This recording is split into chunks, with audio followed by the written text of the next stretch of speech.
Here we go. Here we go. Here we go. Yo. Here we go. Here we go. Here we go. Yo. All right, people. The boy man Mike.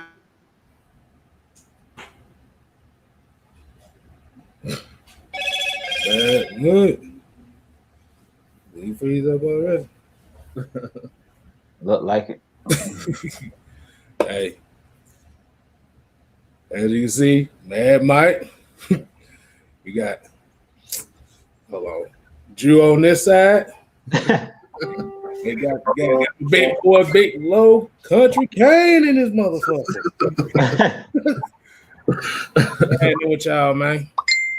Hey, man, we just trying to make it down this way, man. Ready for some football. How y'all doing today? Oh, we chilling as always. That's good. Exactly. Boy, that pigskin flying, boy, is gonna be a whole different ball game. Man. Oh yeah, man. Yeah, it's coming. It's coming quick too. It's like with all this coronavirus and all of the civil revolution that we're having right now. A lot of people, it's kind of like football is creeping up on us, So I'm definitely excited. Oh yeah, man. Did y'all get a chance to hear anything about the scrimmage today? Oh yeah, man. The scrimmage got real. Got real. Yeah, man, it did. I think it's real good that they had a chance to get put in a game situation because it's one of those things where you could go through training camp and everything like that, but there's nothing like the actual game situation where they could simulate substitutions and things like that. I really think that it was a good idea. Most definitely. I mean, from what I heard from Grady Jarrett, listening to his little interview, he was talking about it. The offensive line showed great continuity out there. Caleb McGarry in his second year, Chris Lindstrom in his second year after being injured, coming back, he said the line looked good. Matt Hennessy in the starting rotation, I believe, right now. So, yeah. Man, the scrimmage, that was a great idea to do that scrimmage and prepare for the season. Like we said, we're about 2 weeks away from the season. So, you can smell the grass now. The helmets, the passing came out. So it's about to get real. But we're going to go ahead and jump into some of these questions, y'all. What's the first question? What should be the Falcons' biggest concern heading into the 2020 season? Go ahead, Kevin. What you think, man? I think biggest concern is going to be I was gonna say is adapting this new mentality they got. Yeah, man. Trying to put it all on the field. Right. I mean, you want, like I said, you want to start off on a strong note, because if you don't, it's like, yeah. Right. Yeah. I think to be honest with you, I think it's going to be that offensive line. I think that's why I was so excited to hear what Grady Jarrett said. Y'all know that we run that zone blocking scheme. So, with that zone blocking scheme, everybody has to be, connected. That's right. As soon as they hike the ball, I don't know if y'all pay attention, but with that zone blocking scheme, everybody takes the first step with the same foot. I think that's going to be very important because Matt Ryan can't throw a pass from his back. That's so. I think that's going to be our biggest challenge this year. Right, and I'm gonna piggyback off what you said. To me, I think it's the offensive line as well. I did a video earlier this week on my channel. You guys go subscribe, do Talk Sports. On my channel, I talked about the offensive line and how the continuity on that line, like you were talking about, all of those guys kind of had to be on one accord, and it has to be almost like you're doing a line dance. Everybody has the timing. Everybody has to know the cadence. Everybody has to move as one. And if one guy is off, that can throw the whole thing off. And I really thought last year that was the biggest issue with the guard position, with Jamon Brown, who was recently cut earlier this week, James Carpenter and those guys battling injury all season, and then Wes Schweitzer. I talked about those guys, that revolving door at that left guard position. I really think that hurt the team. And also a lot of people forget that Chris Lindstrom went down the first week of the season. So really, we had both guard positions was kind of a revolving door where those guys were kind of, they kind of struggled up front to find some continuity. Every week it seemed like it was a miss and match type situation. So I feel like those guys could never really get on one accord, and that was one of the biggest issues. Was like you said, those guys were not playing as one. Those guys were off. Either somebody was jumping off sides, and Matt Ryan talked about that this week about discipline. Like they asked him, what does he think the biggest thing that they need to take a step forward this year? And he said discipline, the things that you can control. You can't really control sometimes if you have a dominant player in front of you like an Aaron Donald or something like that. But what you can control is jumping off sides and all of those pre-snap penalties. Those kill you, they kill you. And it kills momentum when you're going backwards. When you've got 1st and 10 and then somebody jumps off sides, so you get a false start. And that's 5 yards. So you turn a 1st and 10 to 1st and 15. Those 5 yards, that's a huge difference. So I definitely think that the biggest concern for me is that offensive line, just for the mere fact that we know what Matt Ryan is going to do. We know what Julio's going to do. We know what Calvin Ridley and those guys and Todd Gurley, we know what they're capable of. But if the line doesn't perform, we can really struggle. And I think that's the biggest thing. Makes a huge difference. Hey, and what's going on, Anthony? Right? Rise up, man. Rise up. Yeah. Like I said, 3 seconds. Hey, that's it, man. Because you made a good point about that, Drew, because you remember that Super Bowl year, it was important because that whole season, that the whole offensive line was healthy and they started every game together. So, that continuity, it really makes a big difference. Knowing how to pass off blocks, knowing who's supposed to go to the second level to pick up linebackers. And, after that, it's the running back's job moving forward. So, yeah, I mean, you're right. That's very important. Very important. Right. Now, I kind of want to swing it around back to you guys. What's y'all biggest concern for the defense? We all kind of talked a little bit about the offense, but for the defense, what's y'all biggest concern? We can start with the guest. Go ahead, Dustin.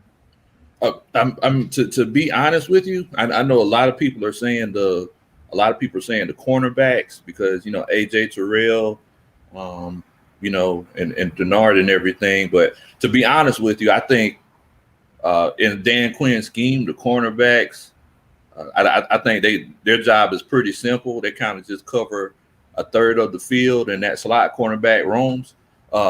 I think it's the linebackers, to be honest with you. I think Dion Jones and Aluakin, I think it's one of those situations where, they are undersized. And whenever we played against teams that had that zone block and running scheme, Dion Jones kind of got lost up in the wash because, if he couldn't get there at the point of attack, it would be hard for him to get off block. So I'm really eager to see how he's going to, how we're going to make adjustments for that in the future. What about you, K-Stylez? What you think as far as on the defensive side of the ball? What's your biggest concern heading into the 2020 season? I think it'll be that defensive line because, like you said, with the way the corners play, that cover 3 scheme, your defensive line has to get pressure immediately. So with Grady Jarrett, Marlon Davidson, where the middle gonna come in at, they got to crash the middle of that line. Yeah. And then that'll lead to easier sacks for Tack, Dante Fowler, and all them. Yeah. And plus, you want to protect, like you said, them linebackers are undersized. You basically got a bunch of safeties playing linebackers, so you need them big uglies in the front to keep the bodies off of them. Exactly. Right. What about you, Mike? What you think your biggest concerns, either offense or defense? What you think heading into the 2020 season? I just want to say that there was a lot. You're not gonna steal my joy, you motherfucker. All right. Can't nobody hold me down. Can't nobody hold me down. Oh no, I got to keep on moving. All right. Look, man. Hey, man, talk hey, your I'm gonna stuff. say this, man. Hey, man. The biggest concern as far as the defense. That's what you mean? We did defense and offense, so you can go. Just the team. We were just talking about defense. Yeah, the team in general. Man, look, man, I'm like I've said this over and over again. We putting too much attention into the defense. Don't worry about the defense. Why are we so worried about the defense? The defense be fine. It's going to be fine. Why do I say this? Because what's more important is a running game. A running game is going to help offense defense out. An offensive running game will make it's going to, for sure, it's going to help the passing game. It's going to help the offensive line. It's going to help the defense by keeping those guys off the field, rest, and let Hack do what he does best and get out the quarterback because his little sloppy ass has no business trying to engage with the offensive line and try to pretend like he hold a point. Hack fucking garbage, okay? He's damn garbage when it comes down to holding a point. He's trash. So what he needs to do, how the defense is going to improve, how the offense is going to improve, how the team is going to improve, a running game. A running game, the offensive line. How I don't understand how people don't understand a running game it can fix any and everything. Yeah. A consistent running game can fix anything. Pass protection. Why? Because you don't have your offensive line constantly going backwards. That's an unnatural move to go backwards. You're meant to go forward. So when offensive linemen are going forward and they're being nasty and they're being aggressive, guess what? They're much better.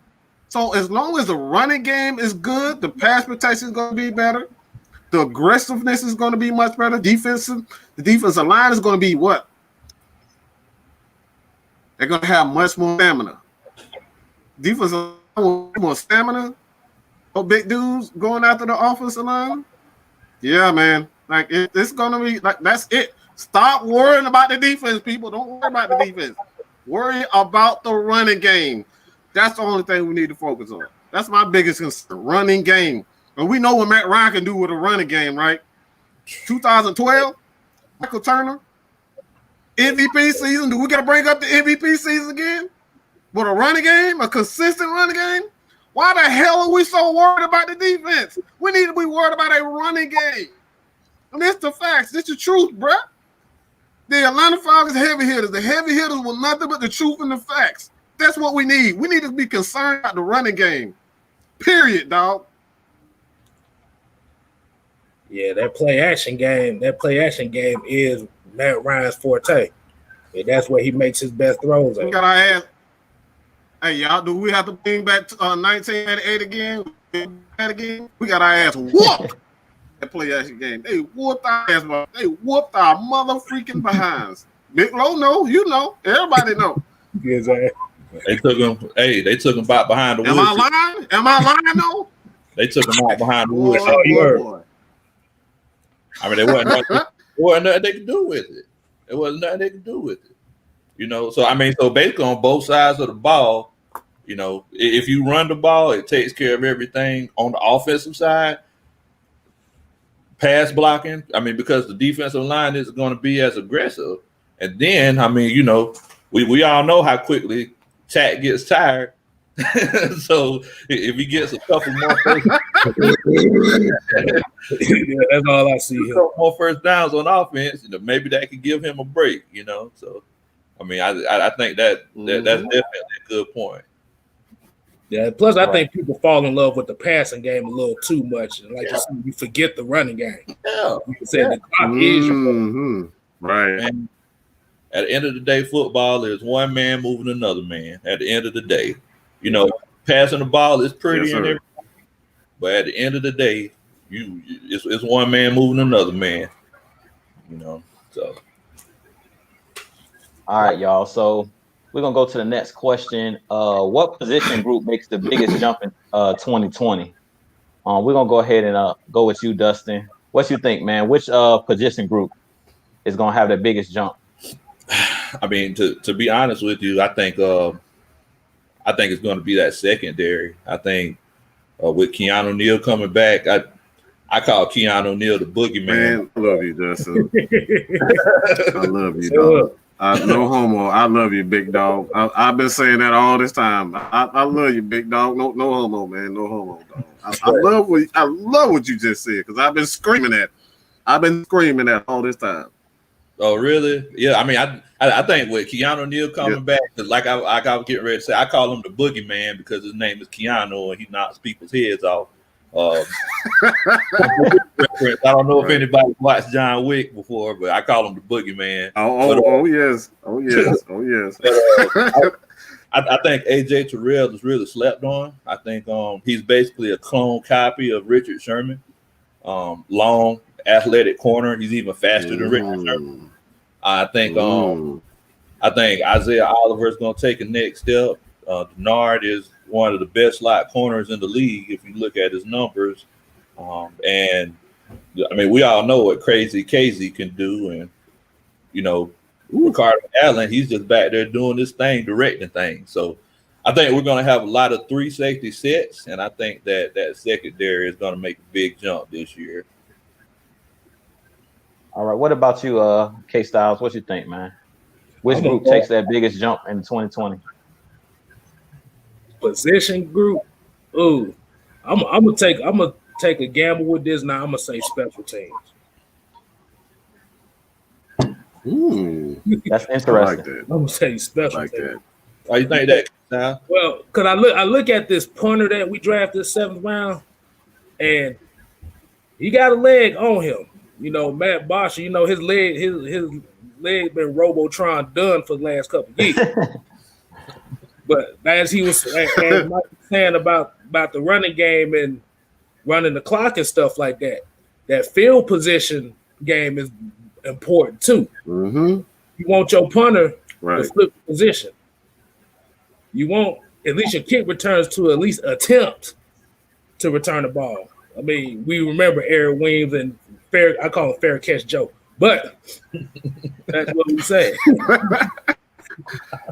Yeah, man.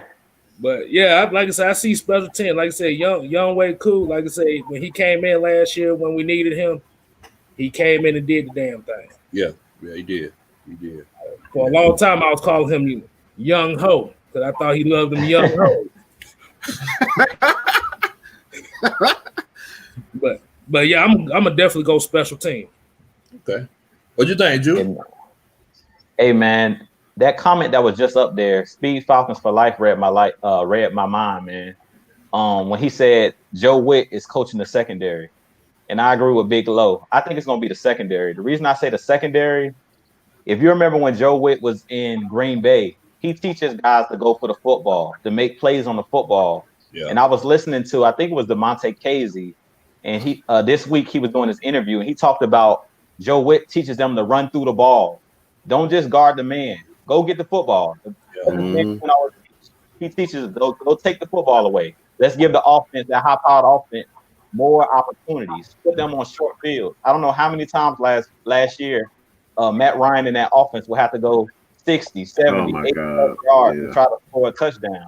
And what people don't realize, the reason that it's important to put your offense on a short field, that you create less opportunities for the offense to turn the football over.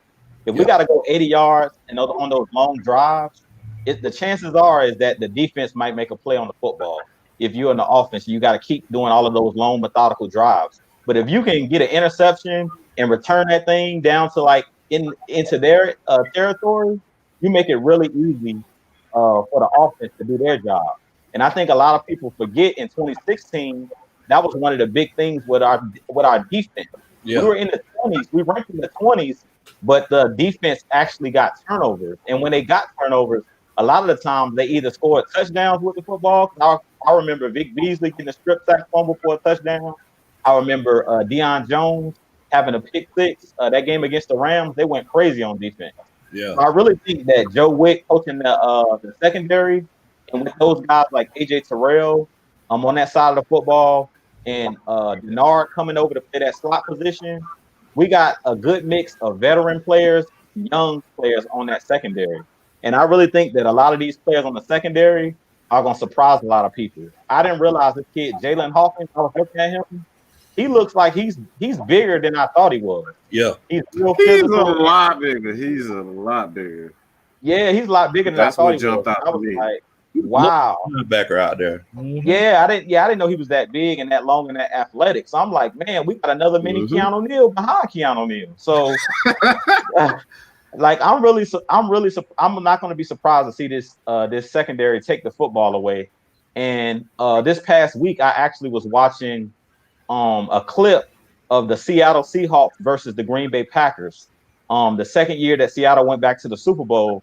And the reason I bring this up is I didn't remember in that football game that Russell Wilson threw 4 interceptions to Green Bay until I went back and watched the game. Yeah. And I was like, what in the world? And that just shows how good of a coach Joe Witt is, and also how good Green Bay secondary was. Because I forgot they had all those guys. They had Hayward in that secondary. They had Clinton Dix in that secondary. I had forgot they had all those guys. Sam Shields. And another thing that kind of caught me off guard. I don't know about that. Yeah. But I want to veer off a little bit. And another thing that was crazy is Seattle ended up winning that football game, if you guys remember, in the NFC Championship game with him throwing 4 interceptions. So this is what me and Mike always talk about with Matt Ryan. When is Matt Ryan going to get rescued by our defense? When he can have a subpar game or average game and the defense hold up their end of the bargain. Because I really think that Matt Ryan gets a bad rap. People always talk about how great Russell Wilson is, and don't get me wrong, Russell Wilson is great. He's the top 3 quarterback in the game as far as I'm concerned. But my point is, Matt Ryan had basically one mistake in the Super Bowl, that fumble, and everybody talks about us losing that game. When you got Russell Wilson throwing 4 picks in the game and they still win the game, that just goes to show you that if you have a balanced attack on defense, offense, special teams, as K-Stylez was talking about, you can win a lot of football games in different ways, and we don't always have to count on our offense to be the hero at the end of the day. So I'm gonna kick it over to Mike. Hey, Mike. Well, I'm going to say the secondary for a different opinion, well, a different reason. I think the Falcons have everything in the secondary that you want to match up with any type of receiver. I think if you look at Isaiah Oliver, a lot of people have already written him off. The guy really hasn't had an opportunity to really showcase his talents, and you already have him. You have tape with him going against Michael Thomas. He actually did a very good job against Michael Thomas. Just go back and look at the game. The Falcons pretty much shut that offense down. Of course, Michael Thomas got a couple slants here and there, but it's outside of that, he held his own against quote unquote, the best receiver in the game. Yeah. And he's going against that guy. You know what I'm saying? He did a damn good job against, Michael Thomas. All right. Clint Thomas.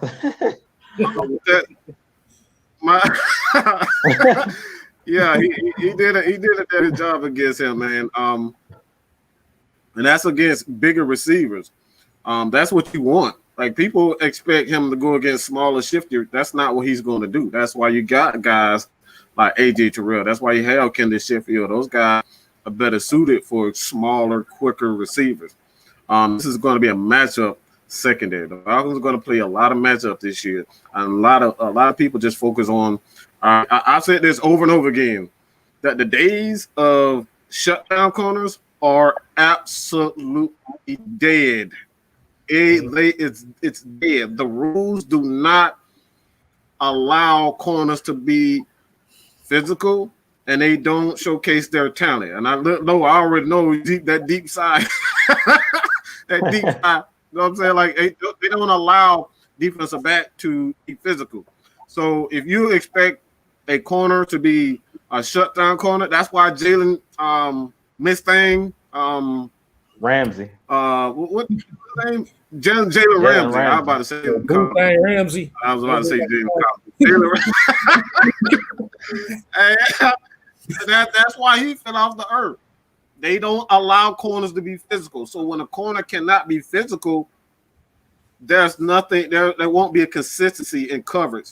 So the way that you're going to get the best out of corners now is to play them against certain receivers, and that's how you're going to get the best out of an Isaiah Oliver. That's how you're going to get the best out of a AJ Terrell. It's all about matchup. So I think AJ Terrell is going to be on the guys as like a let's just say I want to say Mike Evans. Mike Evans is a speed receiver. He's I wouldn't necessarily say he's a speed receiver, but it's not a lot of.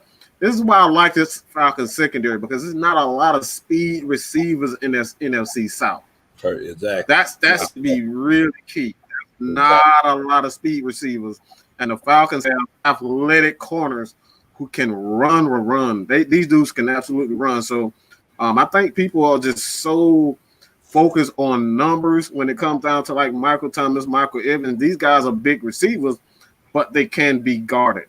So when you have athletic guys who are as big as Michael Thomas, as an AJ Terrell is, like that's going to be a for the receivers in the NFC South, man. I think we match up well against all the receivers in the NFC South. Yeah. Most definitely. When you were saying that, Mike, I was just thinking to myself, like I was thinking of all the teams really quick in the NFC South, and I'm like, we easily have the best secondary in the NFC South. If you think of Tampa, you think of the Panthers, and you think of the Saints, we easily got the best secondary. Easy. That's not even close. Nobody can tell me who the hell a cornerback is at Tampa. Who the hell Tampa Bay cornerback? Who the hell is it? Like seriously. The Pirates shooting out the cannons. They got Hargraves there. They don't even have Hargraves no more. Right? They got Jamel Dean and some other guy. Some other guys. The cornerbacks, McGee. That's it. Yeah. Some guys that went to Walmart the year before. Yeah. We seen it. But just the point that just to piggyback off the point that you was making, it's one of those situations where you talk about Matt Ryan not getting any credit, because ever since 2011, 2012, I mean, he's basically been carrying this team. In 2008 to 2011, he had at least a little bit of a defense to assist him. Whenever Abraham was still here, but I mean, ever since then, it's basically been chucking and ducking kind of a situation. And shootout. Yeah.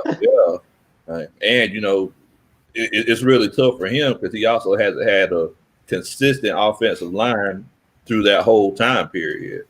So Matt Ryan, he's definitely, especially this year, one of the most underrated players in the league. Man, can you think about picture giving Matt Ryan 3 turnovers a game? Like picture that. Oh my I guarantee that team will be over 35 points a game. Just 35 points a game. I guarantee they will be well over 30 points a game. Easy. Giving this guy 3 turnovers a game, easy, bro. Easy. This guy, they averaged 20-some points, and we weren't getting sometimes not even 1 turnover a game. We weren't even getting turnovers last year, and he's still well over 20 points a game. So picture 3, and you have a running back who actually can convert on short yardage. I honestly do not understand why people are underestimating. This team is the most dangerous I've seen them, because when you look at it, man, they don't have a ton of weaknesses. When it comes down, the only weakness that I can truly say that this team has, I'm not talking about offense, it's just defense. Like the team, the only question mark for me is coaching. That's it. That's the only question mark for the team, is just coaching. That's it. Yeah. I mean, after last year, it's like I really lost a lot of trust when it came to Dan Quinn. And it's like now it's like I can't basically if the man was knee deep in water and told me that his ankles were wet, I don't know if I'll believe him. I mean, because after he said, well, we're making and I'm taking care of the defense, and now Raheem Morris is taking care of the defense. Not Jeff Olberg and Raheem Morris are taking care of the defense. I mean, it's one of those situations where it's like, it's kind of a do or die situation. I mean, I agree with you, Mike. Coaching is definitely. I mean, we're in a make or break situation where this coaching staff has a chance to do some really great things, or they're going to drop the ball. So I mean, I definitely agree with you on as far as that goes. We got a question here in the chat, y'all. It says, "Do y'all think Craig Reynolds can contribute to the rushing game?" I want to say no. I think that he's just going to be a practice squad player. Come on. Hell to I the gotta get no. my 10 minutes. Hell no. we got too many. We already got too many running backs. Quadri Olison to be lucky Way to too get his. many. He'll be lucky to get. Jude, your boy balling, Jude. Hey, I try to tell y'all. Hey, look, I was trying to hold that for the later in the show. Like, I wasn't even trying to talk about Brian Hill right now. Y'all know how I feel about Brian Hill. Man, that dude, Brian Hill is a dog. explosive. He looking good in training camp. Exactly. I try to tell y'all, man, Brian Hill, watch out, world. I tell you, Brian Hill on his way, dog. I'm hearing nothing but good things coming out of camp for Brian Hill. Yeah. Everybody that talks about Brian Hill in the media at Flowery Branch is saying he's balling out. And I'm seeing clips of him, and he looks like he just shedded some more weight. And he looks like, hey, watch your back, Todd Gurley. Watch your back. Hey, look, he wants some snaps. And from what I'm hearing out of camp is that and that's that dynamic duo. And I'm telling people, if we can get that running game going in the red zone, that's been our issue in the red zone. When you get down low, deep in the red zone, you have to be able to run the football. If you can't run the football, and that's what Todd Gurley adds to this team. Everybody's like, well, Todd Gurley, even if Todd Gurley is 80%, one thing about Todd Gurley, he's super athletic. So he gets to the goal line, we already know what he's finna do. He's finna leap over the line. He finna get athletic and leap over the line. You know he loves hurtling. He gonna go and hurdle over somebody and get that touchdown. All the time. You know it. Man, so, but the thing is though, Jules, like, you know, it's kind of go back to what Mike was talking about, because, you know, that's part of the reason why we're having the issues at the goal line. A lot of it has to do with coaching. When you get to the goal line, I noticed that we're still running zone running schemes. You can't do that when there's 7 people at the line of scrimmage and 10 people in the box. You see exactly. what? So it's like, you know, that's where coaching comes in, and you got to be like, hey guys, we're gonna have to change things up and try to run a power scheme and just run right at them instead of saying, hey, let's run to the side. You pick, exactly. go in there. You know what I'm saying? So that's when you call the I formation. That's what I do. When you get that deep, you go I formation, and that's when you get to bring the big boys in. Y'all remember when we had Dontari Poe? They put him at fullback and say, this create a look. It ain't got to be no gap there. You make a gap, and they're gonna run right behind you. And that's what we need, man. But hey, Mike, I've been hearing the good things out of Brian Hill, man. Hey, fantasy owners, all I gotta say is look out for Brian Hill. He one of those quiet guys that's gonna probably get a bunch of touchdowns, them little short, easy touchdowns. That's one of them guys that's a sleeper in fantasy. Yeah, you're right about that. I mean, that's one person that's gonna be hard for is gonna be Edo Smith. Yeah. So, like you said, Brian Hill dropped that weight. It's going to be hard for Edo to get on that field, especially with his injury history. And like you said, that I formation, damn that, get that jumbo formation. Yeah. Woo! Get physical. Exactly. Like you said, you don't want to move sideways on the goal line. You want to punch somebody in the mouth. You hit somebody, they hit you. Put big Mikey Daniels in there. That rookie we got, he looked big, man. That Mikey Daniels looked pretty big. He looking good. He looking healthy. Put him back there and just run right behind him. Exactly. You want nose bleeding at the goal line. Oh yeah, man. You don't want no Olays over there, boy. This ain't bullfighting. No. No, they don't, man.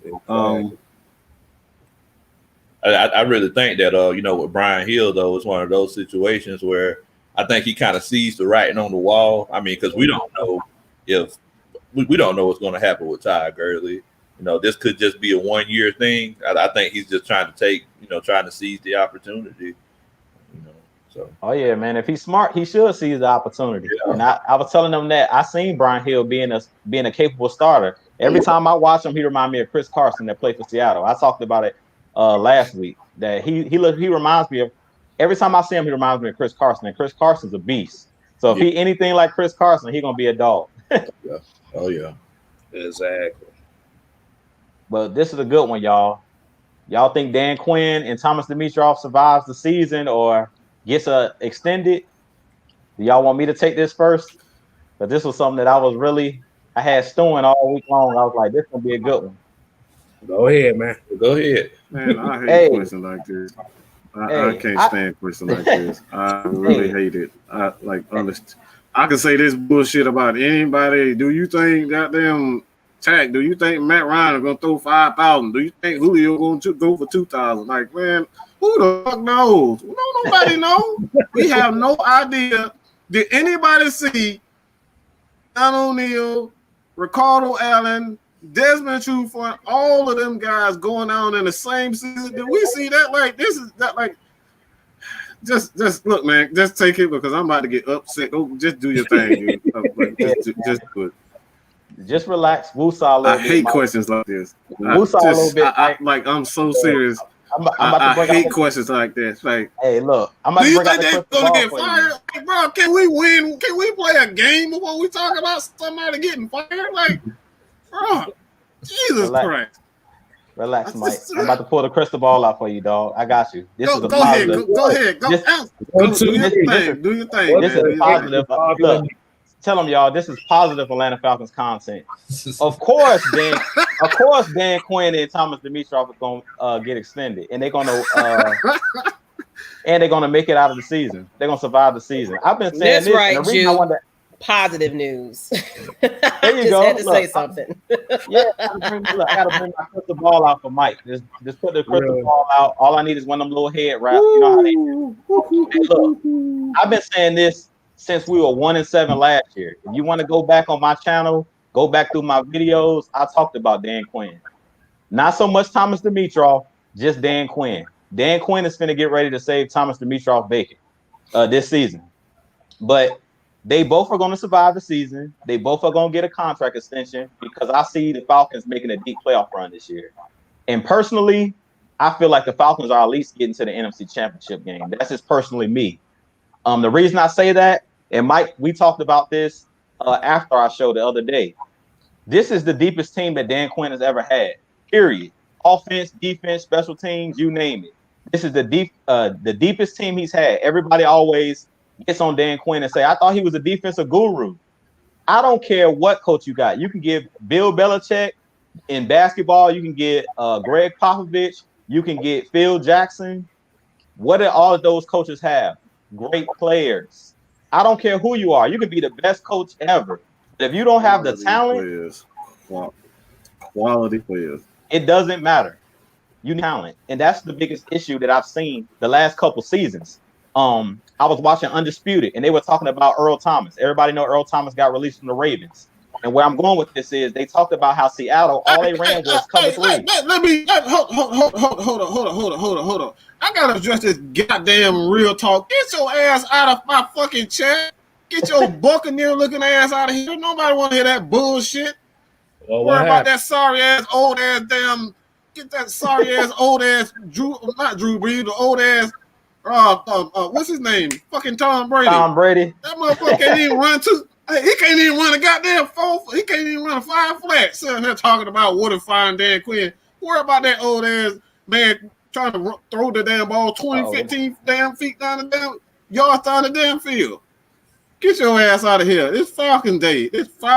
Nobody give a fuck about no damn Bucks. Tell them I'm sorry, but no. Man, yeah, I had to get that buck little motherfucker out of here talking that shit because he got some damn Tom Brady old ass. Nobody get by. Y'all got some damn nerd to come up here in the damn Falcons chat. Y'all damn Buccaneer. Y'all ain't won shit in 1980, 88. All right, get the hell out of here. He probably right, knew. Go ahead, man. He probably tell him, Mike. Man, 2 weeks ago. Tell him, Mike. People go to Florida to retire. That's why he came to Tampa. Man, Brady came down to Tampa to retire. They go to Florida. He came down here. He came down to Tampa to retire, dog. Ain't no state taxes. Trust me, I live in Florida. He came down to Tampa to go ahead and retire. Go ahead and go to that retirement home because he done. He ain't winning no more Super Bowls. He ain't getting back to no Super Bowls. So we ain't gonna even worry about them trolls, Mike, as you talked on your last show. We ain't worried about them trolls. Anyway, as we were saying, basically I was talking about he is a creator. That's why I wanted him. Oh, So yeah. y'all go on his channel, Falcons fan, and go talk shit all day long and downvote all his Hey, no, don't do that. Don't do that. No, I'm a bad influence. Don't do that. Don't do that. Don't downvote all his videos, man. Don't do that. Don't do that. Look, don't go in there and troll. Just go in there and talk junk. I'm a bad influence. Don't do that. Don't do that, man. No, don't do that. Don't do that, y'all. I apologize. All right, so keep going. My bad. Look, now I got to see where I was going with it. So I was talking about Earl Thomas, and I was talking about Seattle. And the thing about Seattle was they could run cover 3 all day, basically, because they knew they had the better players. They had the secondary players to do it. They had Richard Sherman, as y'all know. They had Cam Chancellor. They had Earl Thomas. So my point, what I was making about Dan Quinn, is when you have the talent, that's what matters. The talent is what actually wins you the games. Yeah, you gotta be a great coach, and yeah, players gotta play their roles, but you need those key players. And like you were talking about, Mike, who knew that Dion Jones, Ricardo Allen, Keanu Neal, all of those players, Trufant, all those guys were gonna go down, and it seemed like all of our defensive leaders went down. So I mean, when your impact players, if they would have had Richard Sherman go down, Cam Chancellor go down, all of their top guys, Bobby Wagner.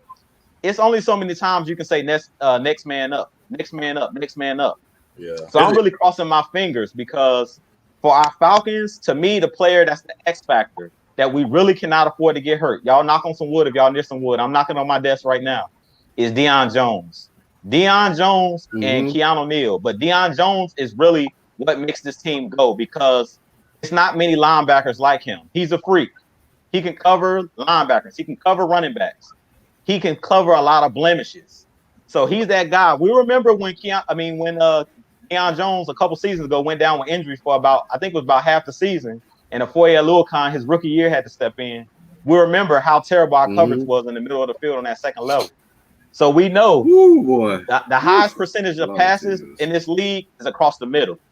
So the tight ends, the running backs, those are the easy check down routes. And that's what Dion Jones takes away. He takes away those quick hot routes. So he's that player that we can't afford to lose. But I feel like I've been talking too long, so I'm gonna kick it to y'all, man. What y'all think? Well, I think you made a good point there, Drew. I kind of disagree with you though, as far as like great players. Go with it. Because because like for example, you talk about that Seattle Seahawks situation. Were those players really great? Like, was Brandon Browner really good? Like, was Cam Chancellor really good? Because whenever they went to different teams, they didn't get the same results. I think it was just a situation where they fit in that system. You see what I'm saying? It kind of picked up of what Mike was saying. You talk about like the Spurs and unless you're a team like the Lakers who just get the top level superstars, it's one of those situations where you make a plan. And you get the type of players that you want for that plan, and that's when everything's come together beautifully. You know what I'm saying? Well, I almost got the chance. Go with it, man. Got lost in the question right there. Mike threw me off with that. Right. Look, let me reel it back in, K-Stylez. I forgot. We took the question down. We saying is DQ and Thomas Dimitroff gonna make it out of the season. Personally, I say yeah, just because I think he has the pieces to do it. If Dan Quinn and Thomas Dimitroff can't do it with this deep roster, you ain't doing it. If we don't make the playoffs this year, they done. Go ahead, K-Stylez.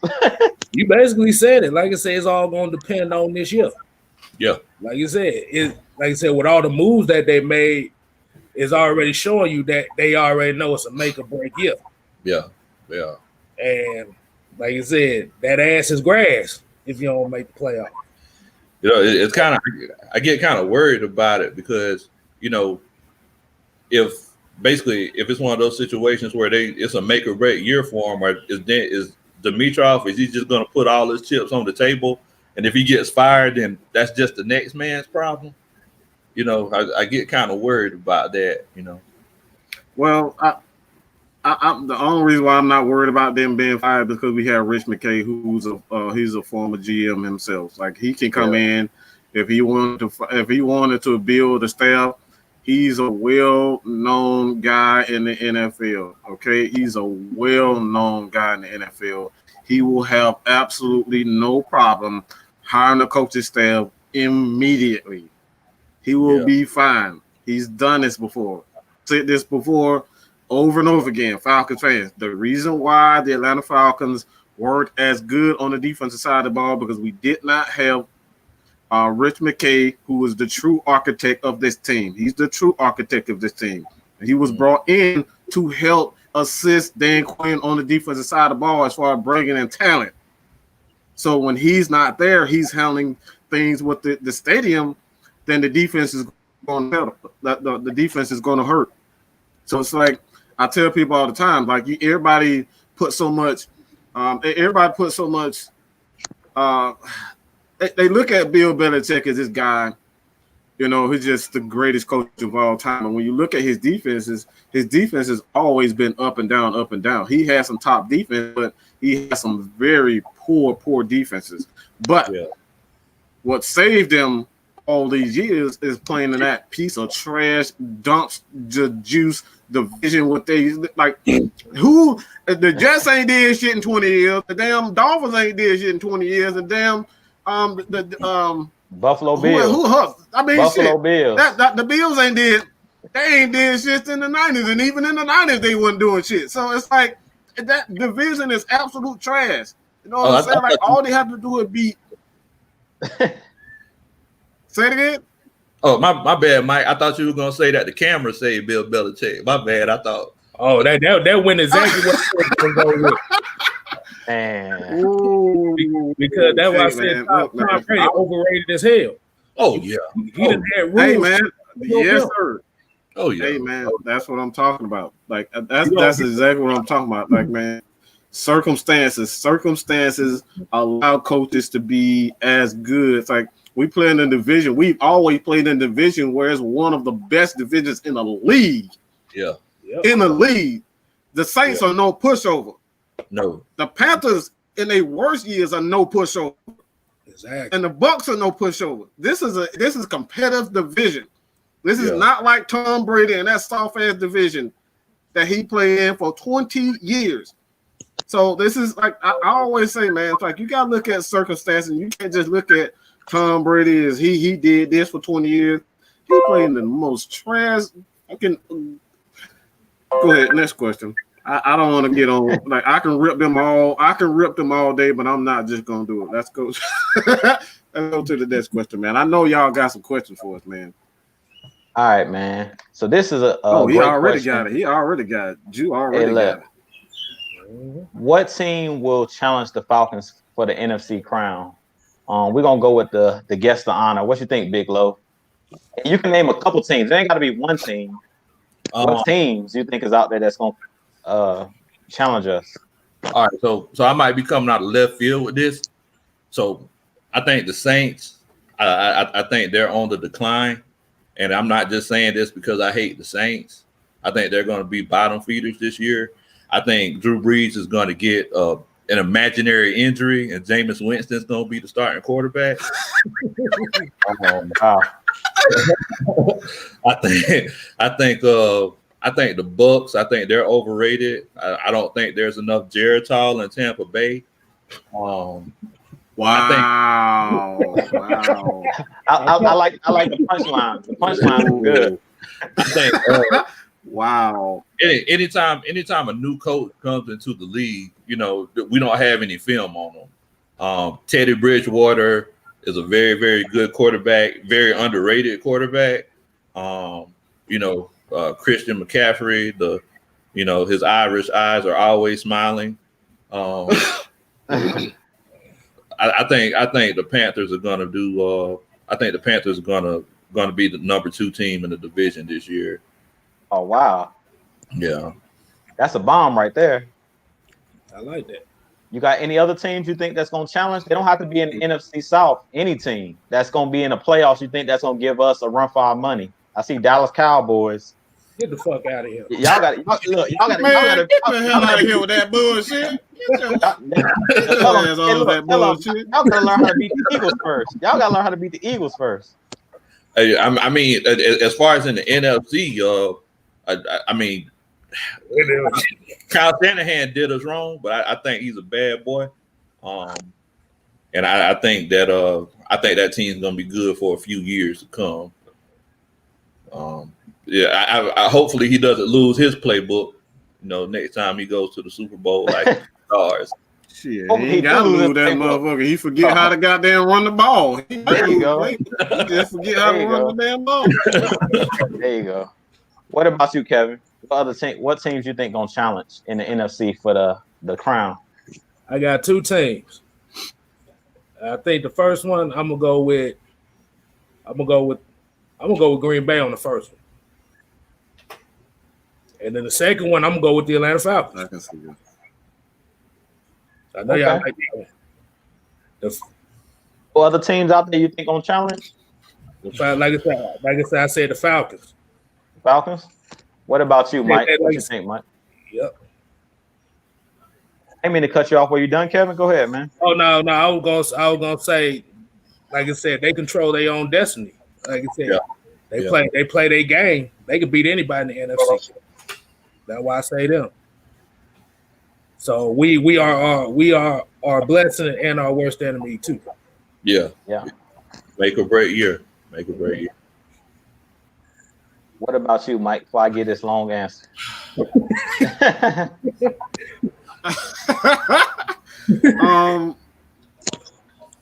I had the Eagles in mind, but being that they lost yet another offensive tackle, I can't give them. It's like, bro, it's like you lost two offensive tackles. You can't come back from that. I don't care who you are. Nobody can come back from losing two offensive tackles to injury. So I'm just going to disqualify them. That Washington football team, they don't deserve to be. They don't even deserve to have a team. Not the players, just the organization, man. Sure. So I'm gonna go out and just say, this is hard, man. Like this is really hard. I damn sure can't say the Dallas Cowgirls, just because of Dakota. Like he don't even know when he's allowed to run. He act like a goddamn slave. He don't know when the hell he don't know when he can do what he can do. Shit. He don't know what the hell he can do when he can do it. So I don't like this. This is the first time, and I'll say this. If Chicago find a quarterback and if they can get a consistent quarterback, I think they'll be a pretty good team. If it's all just on the quarterback. It's all on the quarterback. If they can get consistent play from the quarterback, I think they'll be a dangerous team. But I just like this. Just seems like to me is setting up on the Atlanta Falcons and Green Bay Packers, man. I just like Green Bay. They really, they taking that blueprint that the Falcons are doing. It. They putting a running game around Aaron Rodgers. I think this is the last hurrah for them. Obviously, they trying to ship him out by drafting a quarterback. So I'm thinking that like if they can get the run game going with Aaron Rodgers, man, I think they'll be a very dangerous team along with the Atlanta Falcons. But I think mainly it would be the Bears because of that defense. And if this is a miracle, okay, this is a miracle. If they can get some decent quarterback play. It'd be a very difficult team to play. But you know what they say? You know they say that if was a fifth, we'd all be drunk. That's what they say. Right. All right, y'all brace yourself. Y'all ready for my long answer? Brace yourself now. I got my bet. Right, go ahead, do your thing, man. Y'all go. Everybody, take a sip real quick. Yeah. Y'all take a breath because I'm about to go in. Okay. So let's break this thing down. What's the teams that's always in our way? Seattle. Seattle's the first team I'm going to say. And the reason I say Seattle is because Russell Wilson. Yeah. He's a bad man. As Stephen A. Smith always says about Aaron Rodgers, Russell Wilson is a bad man. And long as Russell Wilson is under center in Seattle, they're always going to be in the mix. Always. Because he's one of those guys that's just a playmaker. Point blank in the period. Pete Carroll and that organization up in Seattle, they just have a win. They've built a winning culture there. Point blank in the period. I'm just going to go ahead and say just Russell Wilson. That's the only reason I'm saying Seattle is because of Russell Wilson, Tyler Lockett, DK Metcalf. Everybody sleeps on DK Metcalf, and he's one of those guys that I think in his second year, he's really going to take off. And he was a guy that was slept on coming out of the draft. I don't know why, because he was breaking all the records at the combine. I don't know what teams were looking at when they were on the draft board, when they were interested in taking a receiver. But Seattle's my first team because they're always in our way. Now, also, y'all know that they brought in Jamal Adams at that safety position. And I really think that that's going to be huge for them. The only knock I'll have against Seattle is I don't know what that defensive line is going to do without, they lost. What's your boy name? That he's still sitting out waiting to get paid. Davion Clowney. So they really don't have that pass rusher that you can kind of hang your hat on. That's the only thing I got against Seattle. So I think we can overcome them if we face them in the playoffs, even though Russell Wilson's always pulling magic or pulling the rabbit out of a hat. The second team is in the NFC West as well, and that's Kyle Shanahan and those 49ers. It has nothing to do with Kyle Shanahan. A lot of people think that they're going to be a threat to us because of Kyle Shanahan. No, it's that defensive line that they have in the 49ers. Receivers that he picking out the dumpster. Right. I mean, they're shopping in the dumpster for receivers. Yeah, it's that defensive line, Mike. It's that defensive line that is what really scares me about the 49ers. Bosa, Javon Kinlaw, them guys they got over there, Eric Armstead, I believe his name is. Yeah. They got that defensive line, and y'all know I love defensive line play. And if you don't give Matt Ryan time to pass that ball and our offensive line, it's not doing their job, that's a team that their defensive line can overwhelm you at times. And that's what they did last year to a lot of teams. They're a team that plays that old school football, that old school 90s football. They're going to run the ball, they're going to drain the clock, and they're going to play physical up front on defense. So that's the second team that's kind of scares me in the NFC. Now, the next team is not in the NFC East. It's actually the Green Bay Packers. That bad man, Aaron Rodgers. I really think that he's going to be pissed off this year because they drafted a quarterback. That kid Love that they drafted that's behind him. I really think that that's pissed him off. And one thing you don't want to do with Aaron Rodgers, I can't stand Aaron Rodgers because he's one of the cockiest quarterbacks in the league, but he has the skills to back it up. And he's the dude that discount double check cat. He's that dude. Everybody has forgotten about him because Pat Mahomes is now Miss Universe, and he's the new hot thing that everybody done jumped on. Everybody done jumped on his train, but Aaron Rodgers still can play some football, y'all. And I really think that he's going to be pissed off and ticked off this season. Now, the only thing with the Packers, to me, their Achilles heel is I just watched the 49ers last year in the NFC Championship game straight run the ball like it was a peewee game over and over and over and over, and they couldn't stop it. Yeah, they did. And I don't think y'all a lot of people realize they lost their best linebacker. The kid Martinez that they had playing middle linebacker doesn't play for them anymore. Yeah. So I really think that they're going to struggle to stop the run again, and I really think that they're going to end up being in shootouts again. So that's the reason I say that Green Bay. So every team that we face, I think we can beat each one of those teams because all of them have a weakness.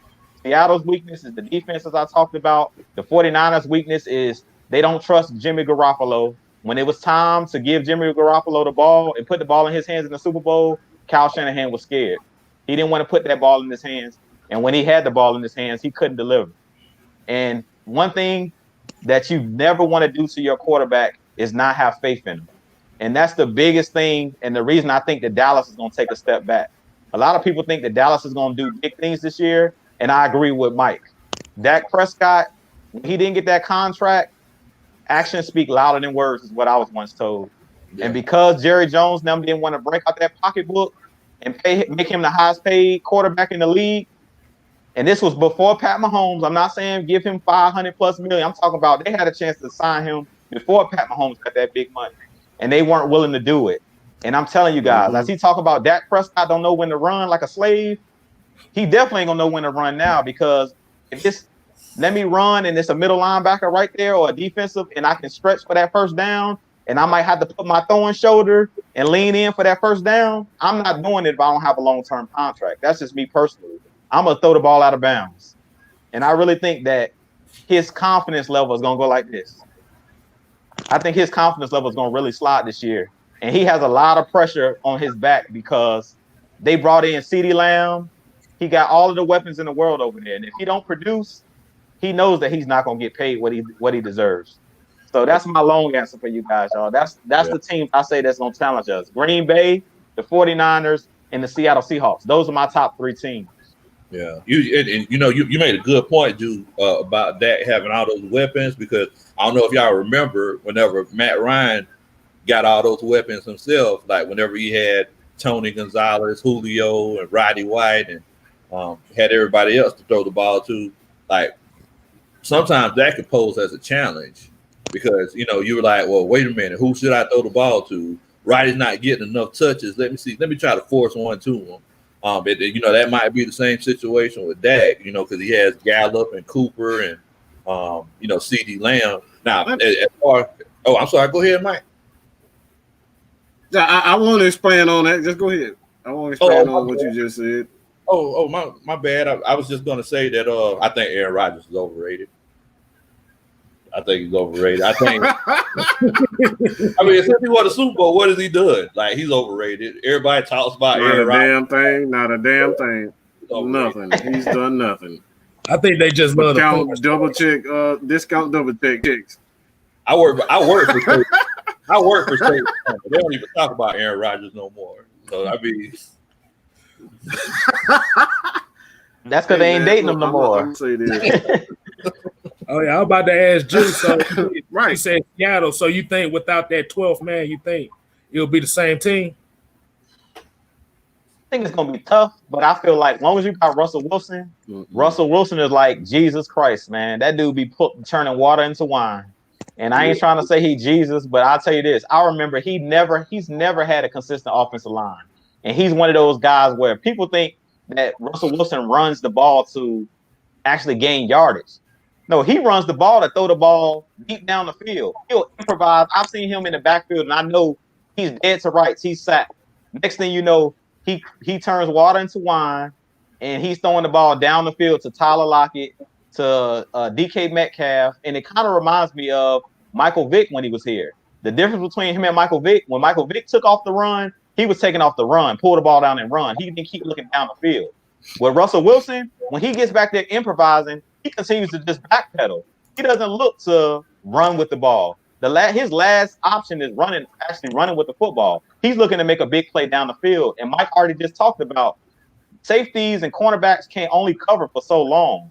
Yeah. And when you got somebody back there scrambling like that, it makes you panic as a defender because you don't know where he is. Guys are breaking their routes off, and your back, most of the time, the defender's back is turned to Russell Wilson.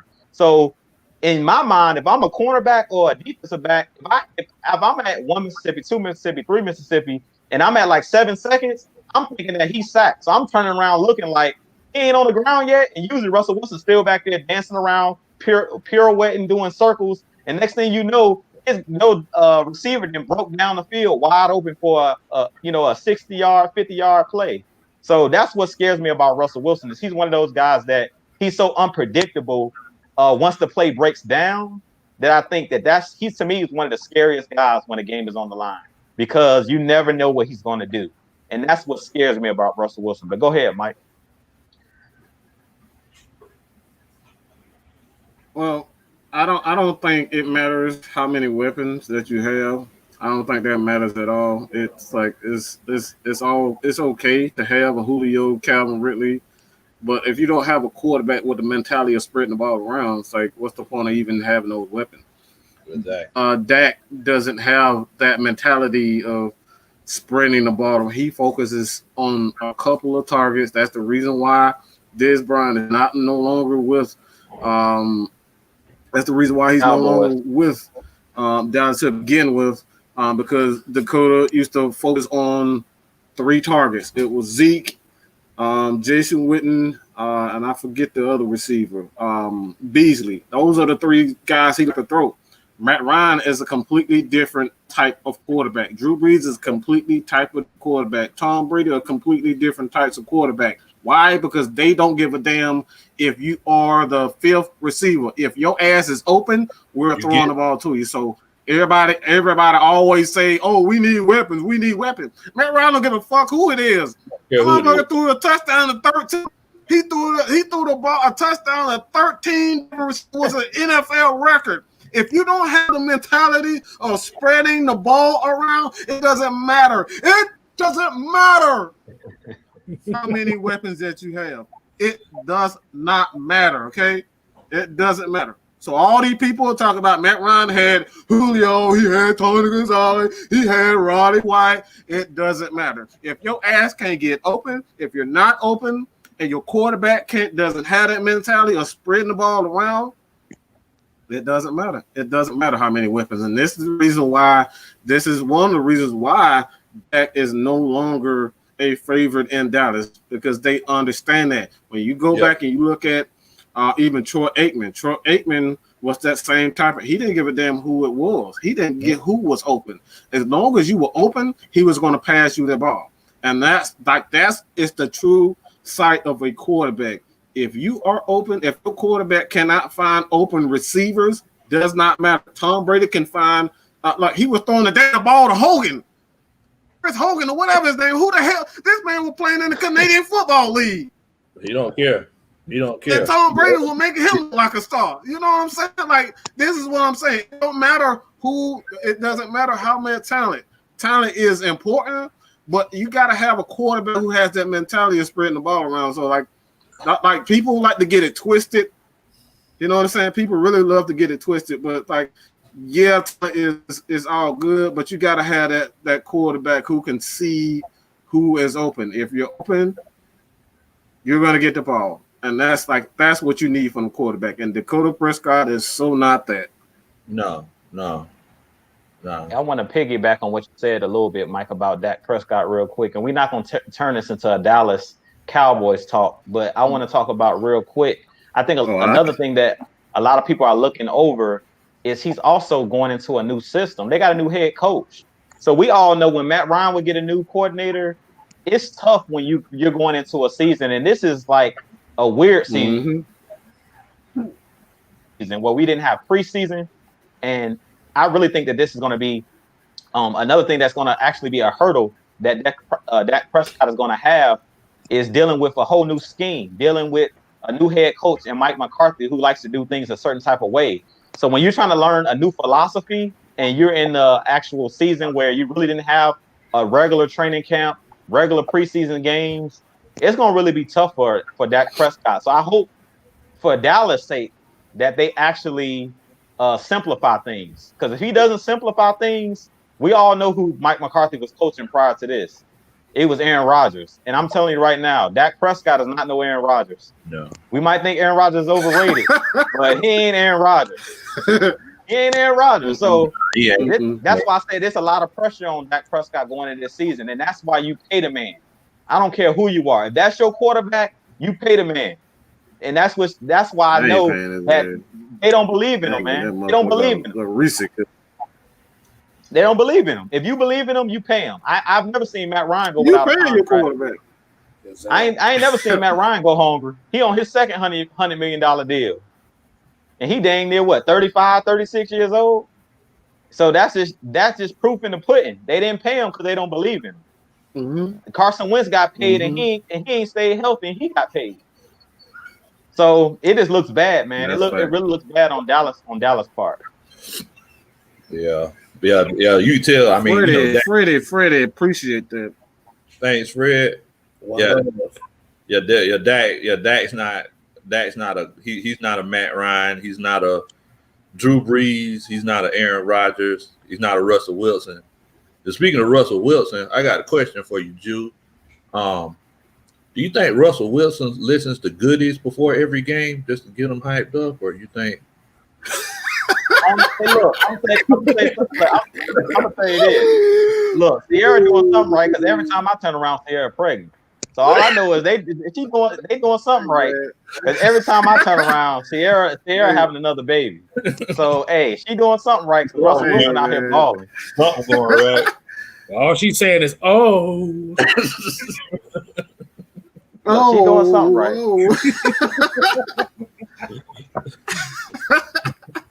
Oh man.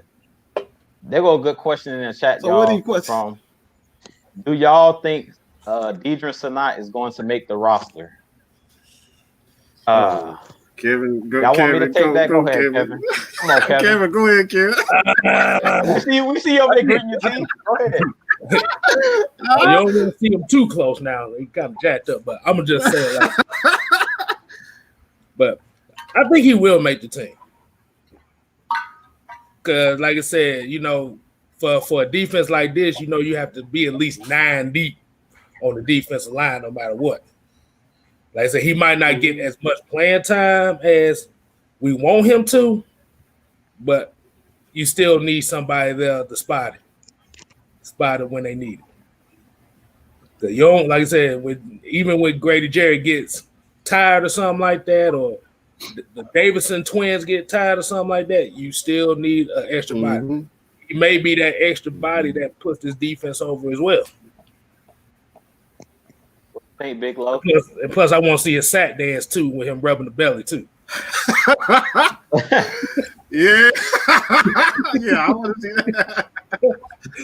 I want to see that one. That's all I gotta say on that one. I don't think he's gonna make. I really wish that he would, but I don't think he's gonna make it. I think with the Davidson twins, Grady, and everybody's forgetting about John Kaminsky. I think there's just not be the spot for him.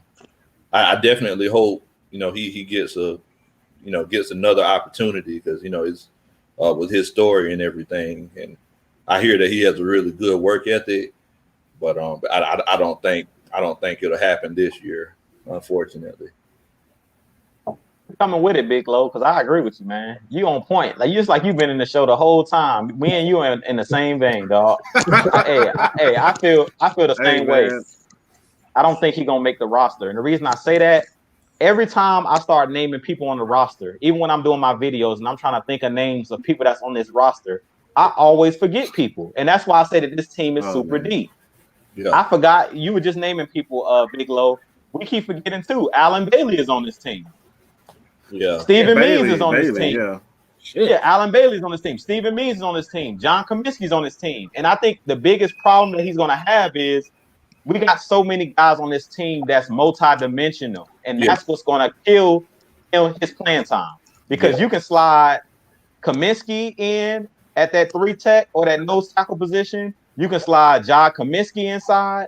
You can slide Marlon Davidson inside. You got Tyler Davidson already inside. You got Grady Jarrett already inside. That's too many guys that play inside. So that automatically cuts them from the roster right there because there's just too many guys that they believe in. It's different if we had a bunch of guys there that nobody really believed in. But we got guys that are like ballers. You got Grady. You got Tyler Davidson. And to me, I already know, I feel like Marlon Davidson is going to be a baller. But the only hope he has is Marlon Davidson's injury is more serious than they're telling us. Because what I'm hearing coming out of camp is that Marlon Davidson hasn't been practicing and that they're taking it slow with him because he hurt his leg, either his leg or his knee. So if that's a serious injury, knock on wood, then that might save Deidre Sanat. But if Marlon Davidson and all of those guys I just named are healthy, he's the last one on that list that they believe in because we've seen it like the last 2 to 3 seasons. They won't even let the man dress out. Yeah. And I don't know about you guys, but when I was in high school and it was guys that weren't dressing out, that meant you was trash. I'm sorry. And I don't want to call Deidre not trash. But if you was over there in a sweatsuit, unless you was seriously injured with like a broken arm, broken leg, torn Achilles, or like a season-ending injury, them guys that's over there in the sweatsuits, that means that you ain't showing enough in practice and they don't believe in you. That's what it tells me. And I really don't think that Dan Quinn and those guys believe in Deidre Sanat. As much as I feel like he hasn't got a fair shake, but it's just like he didn't ball out. And without preseason, I really thought that preseason was going to be his shot to kind of prove himself when he got into those games where he could show the coaches, like, look, I've been working out all summer. I've seen those workout takes with him getting, hit in the belly and he doing pull-ups and the dude hitting him in the stomach and hitting him in the chest with the medicine ball. And I'm like, he looked really good. He trimmed down. But without the preseason, I feel like a lot of players that would have had a chance to show their stuff is not going to get a chance to show their stuff. So automatically, we're just too deep at his position. And he's not that multifaceted where you can use him inside and outside. And we all know that Dan Quinn loves those guys that are versatile. If you're not a Swiss Army knife, and if you only can play one role, it's only one guy on this team that's playing that one role inside, and that's Tyler Davison. Everybody else, you can play anywhere on the line. I really think that's going to hurt Deidre Sanat's chances. So I see him getting cut just because of those reasons. Yeah. What you think, Mike? Do we really have to talk about Deidre Sanat? Like, I'd rather talk about Pizza Hut or something. Like, I mean, nah. I just don't see, like, my thing is that got a new defensive. Hold up, there's a defensive line coach. I think got a new defensive line coach in. Tosh Laporte. Tosh Laporte. Like, I don't think they are in the mindset of developing players. And once you get rid of a defensive line coach and he fails to a certain degree, that's the reason why you fire him and begin with. He failed at something. For the most part, you're moving on from Tag. You moved on from Vic Beasley. And obviously, Deidre Sanat fell out of grace with Dan Quinn and the defensive line. Even Raheem Morris. Like, Raheem Morris took over as far as like rotation is concerned in certain areas of the defense. Dan Quinn, believe it or not, the guy who runs the rotations with defensive line. He doesn't get in the way with the secondary. He just lets Raheem Morris does his thing, as well as Jeff Ulbrich. He let those guys handle the rotations as far as their position is concerned. And Dan Quinn runs the rotation with the defensive line. So being that we saw that last year with Deidre Sanat falling out of grace with Dan Quinn. Like, Dan Quinn is he is in charge of the 53. It's like the active roster. He's in charge of the active roster. So when you don't see a guy that is active on the defensive side of the ball, that's a huge sign that, like, he's no longer going to be here with us. So what I'm thinking what's going to happen with Deidre Sanat, if they don't get anything from him, they're going to try to see if they can. But for the most part, I just don't see him. I don't see him with the Falcons. I mean, let's just be real, man. That man been sucking air since damn year 2, and he still ain't played. He played one game, and that was it. And that was only because Grady Jarrett had an ankle injury. Yeah. I know. I think Jules. I think you mentioned earlier. You said you're talking about the people who, back when we were in high school, the people that didn't dress out, they were just wearing the jumpsuits and everything. Whenever I coached, we used to call them hamburger eaters. Hamburger eaters. They ain't do nothing. Look, hamburger eaters or bodyguards. One of the two. Yeah. You standing around with an earpiece saying you ain't doing nothing. Exactly. They wasn't even bringing water to nobody. They just sitting there, So, but I mean, he's not dressing out and everything. But there is a possibility, because I don't know if y'all remember, we paid Bailey a lot of money, and I don't think he really produced the way they were thinking that he would. So I mean, he might get cut whenever the cut's coming. He might, he's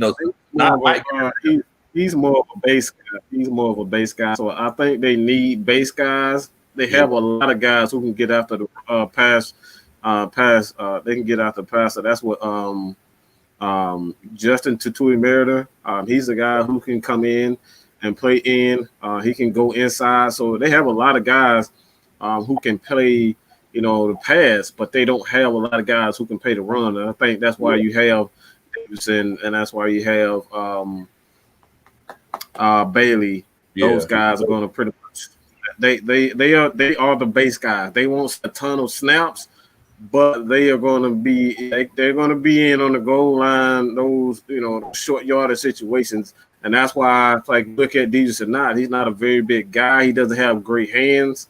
And that's the big thing. This team in this NFL, especially if you're going to play inside, because a lot of these offensive guards like Chris Lindstrom, these dudes are absolutely, crazy athletic. If you don't have good hands to go against those guys, you're going to get ate up. So DJ Sanat doesn't have great hands, and he's for lunch, man. But yeah, our producer, Miss Maggie T, is cussing us out right now for going over time. So I think we better answer these questions, man. Do you think we'll have a top 10? All right. I thought that was a top 10 defense. Let's just do that real fast, man. Dustin, go ahead, dog. Below top 10 defense. Top 10 defense. Do you think the Falcons have? I think so. I think with the 6 games that we're going to have in the division, like I said earlier, I don't think the offense is going to be, what it used to be. And, Teddy Bridgewater, he dinks and dunks. If we could stop their run, I think we'll have a good game against them. And, Buccaneers, y'all know how I feel about that. But, I mean, as far as the other games, I believe we have a chance to be a top 10, definitely in the top half of the league. But I definitely feel like we have a chance to be a top 10 defense. But if was a fifth, we'd all be drunk. That depends on if somebody gets injured, or that's in a perfect world. If everybody stays healthy, I definitely feel like that could be the case. Go ahead, I think as long as they stay healthy, because that's going to be the big key right there. And I think finally now you have more ball hawks in the secondary, and then you have more of a more gritty mentality that's coming in with the defensive line. Yeah, I can see a top 10 just as long as they all stay healthy all 16 games. What about you? How I feel. Yep, I can smell it. Top 10 defense. I smell what the Rock is cooking. It's going to be a top 10 defense. And the reason I say that, you got that right. If you can stop the run, and Dante Fowler, one of the first things he said when he came in, one of the first things he said to the media, you stop the run, you earn the right to rush the passer. Yeah. And that's what I'm looking for from this defense. Yeah. If we get nasty up front and this defensive line, as he talked about, Allen Bailey, I've been hearing a lot about John Cominsky. I don't know if you guys watched Grady Jarrett's video. He talked about the little scrimmage they had today, and he talked about John Cominsky. He believes in John Cominsky. If John Cominsky is the second coming of Patrick Kearney, like we think he is, oh yeah, this gonna be a top 10 defense. That dude's gonna be scary, man. Yeah, and he's one of those real big guys. And we got a lot of guys that can penetrate on the defensive line. And when you got guys that can get into the backfield and get tackles for loss in the running game, you're going to have plenty of third and longs where you can rush the pass and pin your ears back. So I definitely think that this defense is going to be top 10. Yeah. Definitely. Yeah. It definitely feels good to have an attacking defense with the actual weapons to attack. Because, I mean, under the years of Mike Smith, basically I call it titty bumping. Basically those defensive linemen standing there, and Mike Smith was like, well, our linebackers, they're like defensive running backs, and our defensive linemen are going to make holes for our linebackers. Like, nah, man, we ain't trying to do that. We're going to get to the backfield and we'll figure things out once we get back there. Let's not overthink the situation. That's right. So yeah, I mean, I think with people like Cominsky who can actually move, I think this whole defensive line. I think is going to be very scary. That's why I'm not really worried about him. I think Tack he's at the point now where look, nothing motivates a man more than realizing that he has a chance to lose millions of dollars. So if he didn't get it done before, I definitely think he might have 8 or 9 sacks this year. Oh yeah. And I'm just gonna say one more thing before Mike go. I'm gonna try to sneak back in there real quick, Mike. Sneak back in the back door. The player that's really sitting back licking his chops right now is Grady Jarrett. Oh yeah. Because he's finally got a crew with him. So he's sitting back there licking his chops. Because he like, y'all can't double team me no more. And if you do double team me, my whole gang of guys I got right with me gonna eat. So I know he the main one back there that's licking his chops like, oh yeah, we're gonna have a top 10 defense and we're gonna do some things up front. I got some rough riders with me now. So what you think, Mike? I don't think none of it matters if we don't have a running game. Can't have a top 10 defense if you don't have a running game. Period. Point. We can sit up here and talk about turnovers, but if you can't command the clock, you can't keep the other team off the field. Doesn't matter if you have a pretty good opportunistic defense. It's all about ball control and keeping that other offense, keeping that offense off the field. That's how you get a top 10 defense. That's how you get in the top 5. That's how you become the number 1 ranked defense.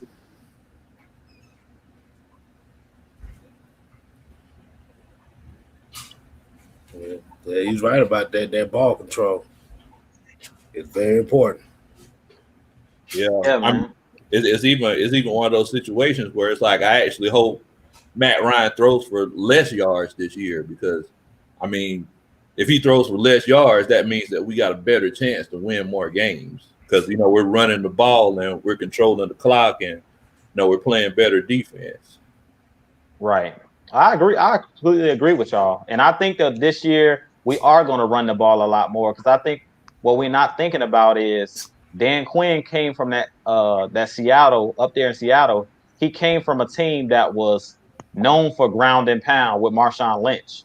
So I think that he wants to get back to that ground and pound. We had Freeman and Coleman, and those guys got it going. That's what won us a lot of games in 2016. So I think we're getting back to that. And I think that's the reason in camp they're really talking about Todd Gurley and Brian Hill because I really think that they see that we're bringing back that Devontae Freeman and Tevin Coleman dynamic with the two guys being able to carry the football. Yeah, I definitely agree.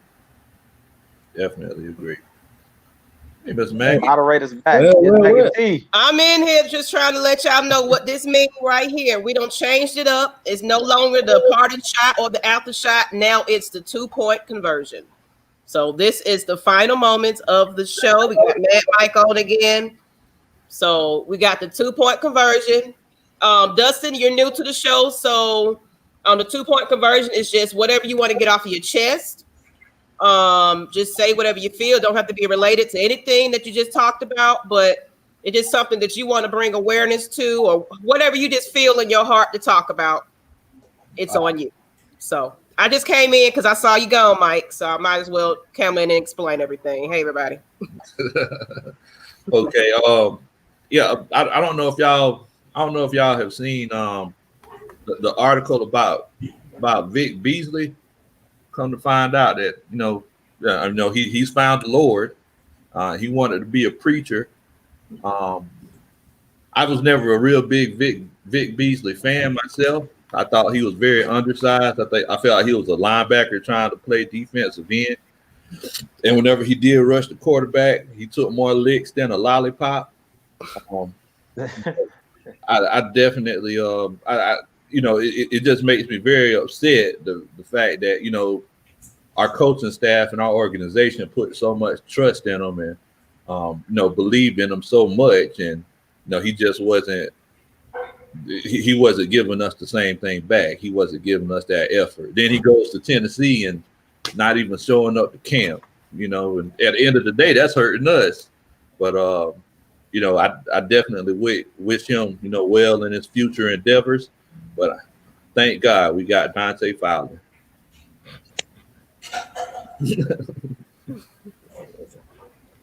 Hallelujah, Jesus. Yeah.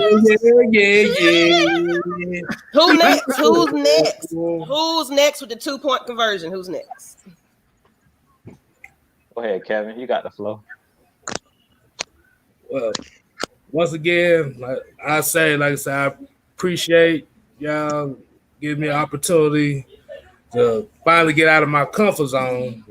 Let me try something here new. So I'll say I always appreciate y'all. And I always say this every week. Mm-hmm. Like I said, just be out here, just be careful. Like I said, just keep your distance and all that, because now we have situations out here now where it seems like it's two different justice systems out here. Yeah. And it's almost like a punishment for us being who we are, being black. Yeah. But on the sour note, yeah, I got a new beer tonight, so we're good. Hey, let me go. I want to slide in there because he kind of touched on the thing that I want to talk about. So I'll go with that. This might touch some black people the wrong way, but we just got to stop trying to, like it's all good to support people in times of need, but it's like we can't if you know your baby daddy, your brother, your sister ain't shit, and he done have some issues, concerning the law. Stop trying to stay free, bubble. Stop it. You know he done ran over a damn baby. You know he done ran through 4, 5, 6 different mamas. You know what I'm saying? Y'all know what he done did it. Y'all know they ain't crap. Stop saying free this person and free that person. Oh Lord, they done shot my baby. Boy, your damn baby done hung this person, done beat up that person, done sexually assaulted this person. Like, y'all know he ain't shit. It's only a time. It's just a matter of time before somebody got. All right. So what I'm trying to say is that what goes around comes around. If you're out here doing dirt, man, if you're doing dirt, expect it to happen. All right. And like I said, I'm not condoning anything anybody does at all. But I'm telling you right now, stop condoning a lot of bullshit that people out here doing, man. Stop condoning that shit. You know what I'm saying? So that's all I got to say about that, man. We got too many people out here talking about free Bubba, and y'all know Bubba done hung 5 folks and beat up this person, and shot this mama, done stole everybody's purse, done stole your wallet, done stole your damn credit card and everybody's shit. Like, y'all know he ain't crap. Let's stop it. Stop it. Stop playing stupid. All right, so let's go do your thing, man. Go do your thing, man.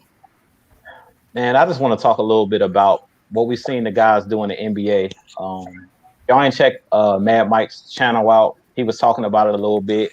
I put it on my Facebook. I seen Maggie T had it on her Facebook page with them boycotting a couple of the NBA playoff games. The WNBA boycotting some of their games. The one girl that's in tennis, the African-American girl that's in tennis, she sat out on her match.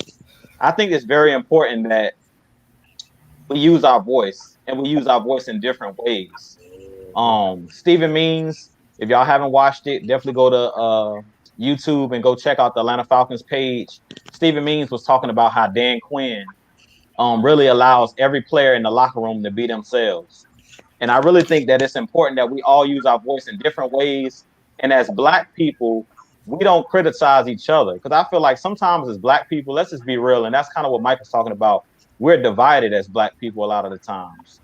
So we need to come together. I say it all the time on this show. What makes this show special is that we have a bunch of African Americans that come together. We all have different opinions. But at the end of the day, we love each other past our flaws, because everybody has their flaws. And that's what I think with us, with this social justice. Whether you kneel or not during the national anthem, whether you stand there with your hand on your heart, I just say be respectful of other people. Because I feel like as Black people, sometimes when you have different people that have their own different views, we kind of are divided. and y'all don't want me to start preaching on here, but we all know a house divided. House divided can't stand. I'm talking about Big Beasley that found Jesus. You finna preach on y'all. Look, I found Jesus. I found Jesus a long time ago. But I'm gonna tell y'all this: a house divided can't stand, man. So as Black people, we need to come together. One thing I can respect about the Falcons locker room, a lot of the different teams, they were talking about it, and they were asking DeMonte Casey in their media sessions, did y'all know this team canceled their practice and that team canceled practice? And they were like, look, man, this is the brotherhood. We do things our own way. And that's one thing I can respect about the Falcons. We have that tight-knit locker room and a tight-knit group, but stop being followers all the time. Just because everybody else didn't go to practice and didn't have practice, don't mean we don't care about what's going on. Just don't mean that we don't care about what's going on.